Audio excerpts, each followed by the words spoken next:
Is it possible to love a place without consuming it? I'm a chef on a mission to explore unique places through food, to cook a menu over fire that celebrates the ecosystems, the ingredients, the cultures, and communities. And this island has some sort of magic, something precious. This is Siargao Island, Philippines.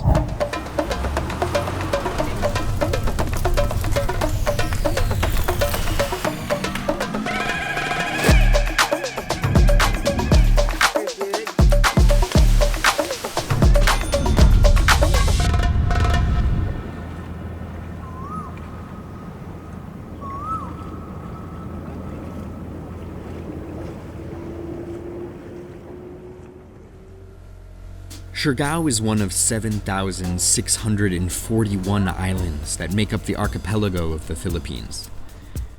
It is one of the easternmost islands where the vast Pacific Ocean first crashes into land.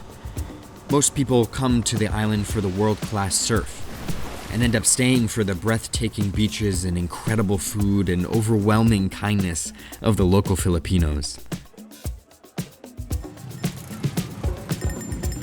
Tourism is quickly changing this island, and while tourism can bring money and opportunity, it also poses a risk to this fragile ecosystem.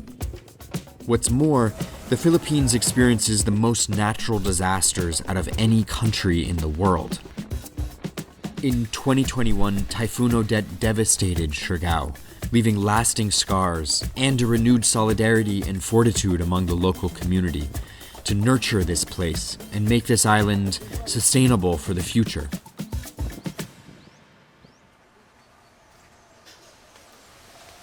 This is where Lokal Lab comes in. Lokal Lab is a grassroots NGO creating sustainable futures for Siargao with and for the local community, and especially with food. Okay, so we're at Tropical Academy. It is the farm for Lokal Lab. Lokal Lab is a local NGO, and we're meeting here with one of the co-founders, Annalyn. She's an incredible farmer, among many other things, but a real genius. So we're going to meet with her and then go foraging for some food. Let's go.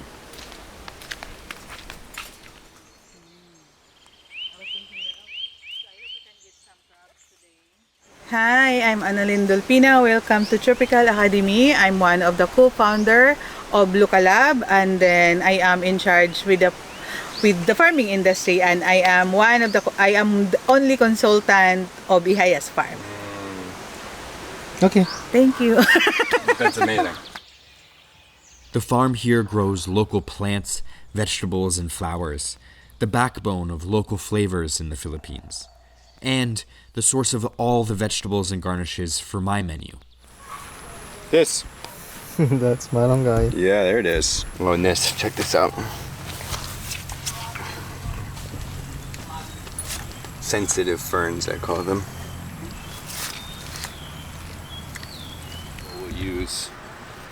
This is a key one. This is arugula. They're growing together. And, ow, a little spiky. So this is the coconut hair, which becomes compost over time as well. The clay soil is perfect habitat for coconut trees, which was exploited during the nearly 400 years of colonialism in the Philippines. The Spanish called this island Islas de las Palmas, Island of Palms. Along with imposing their religion, culture, and flavors, they forced coconut cultivation. Then, American colonialism industrialized this extractive cash crop economy.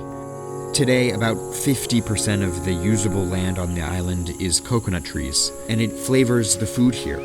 So I use some part of the coconut tree in every dish on my menu.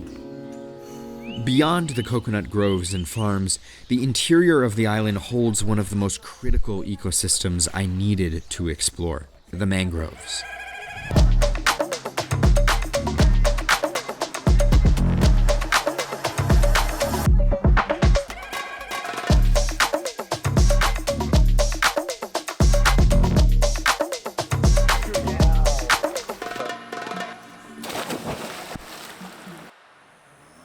Annalyn guided me through these mangroves. I guess really heavy. The ecosystem that is the heart of the past, the present, and the future of this island's sustainability. We foraged nipa fruit, mangrove clams, and mud crabs.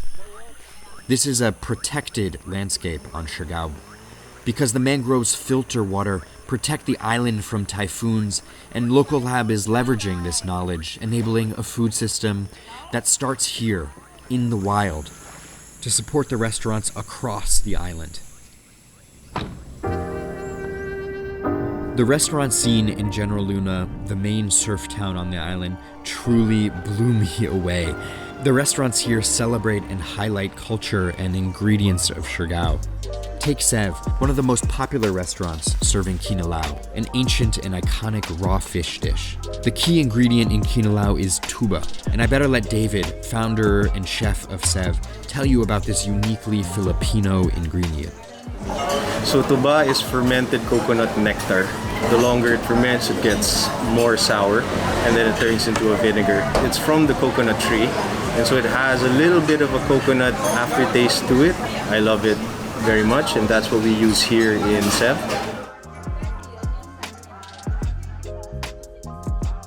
Roots, a restaurant a couple doors down, innovates on local ingredients and introduced me to many ingredients, including sea grapes or lato. And every day, I visited the General Luna market, waiting for fish.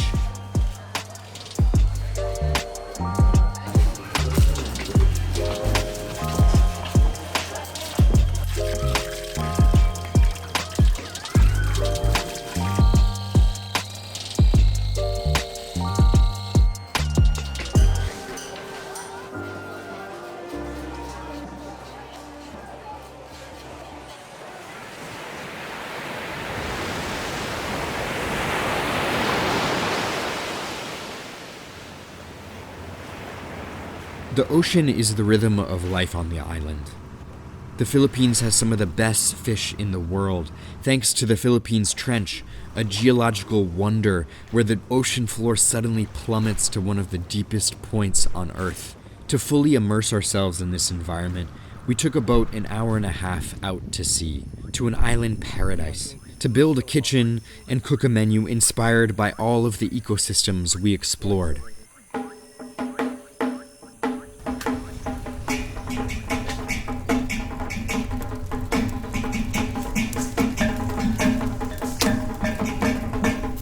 My favorite part. The fire is going.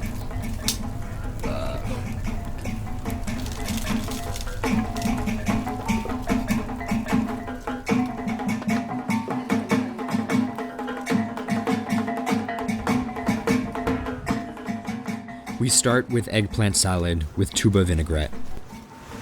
Eggplant salad is on a lot of menus in the Philippines, so wanted to honor that somehow and feature this tuba ingredient in particular. The eggplant is cooked directly on the coals, de-skinned and seasoned with dressing made from tuba. I added vegetables from Tropical Academy and garnished with these beautiful edible flowers we foraged with Annalyn. Game time, baby. Next, coconut soup with squash and sea grapes. This dish was inspired by the mangroves, but a typhoon spoiled the supply of fresh mangrove crabs we foraged, so I had to improvise with squash and sea grapes. Together, these ingredients represent the meeting of the land and sea. Next, whole roasted pumpkin from the farm. We're going to use the mulunggay as a brush to season. That's just for the chef. We're just going to use it as a brush to season the flesh of the pumpkin. Just going to give it a fundamental base, sort of sweet and salty flavor. And on top of that, we have the condiments. So I want to give it some nice liquid, salty, sweet liquid. And the mulunggay as our brush. Right into the fire. It's going to warm up. It'll just get nice and warm. All the flavors will mix together. Whole fire roasted pumpkin. The pumpkin is dressed with mulunggay coconut infusion, seasoned with a Filipino garlic chive condiment, palapa, and sprinkled with roasted coconut flakes. and 3 fish prepared 3 different ways: whole, skewered, and in a banana leaf. Representing the diverse barbecue culture you can smell all over the island. I served it with charred peppers and onions, and rice topped with fried garlic and toasted coconut flakes.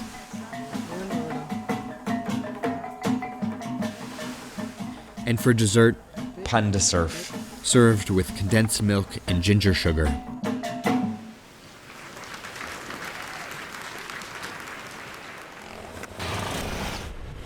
If cooking on this island has taught me anything, it's that the food of the Philippines is as diverse and vast as its environment, culture, and history. And it is this food culture on the island, inspired by nature, championed by local chefs, and sustained by communities like Lokal Lab, that is the key to keeping this beloved place the paradise it deserves to be.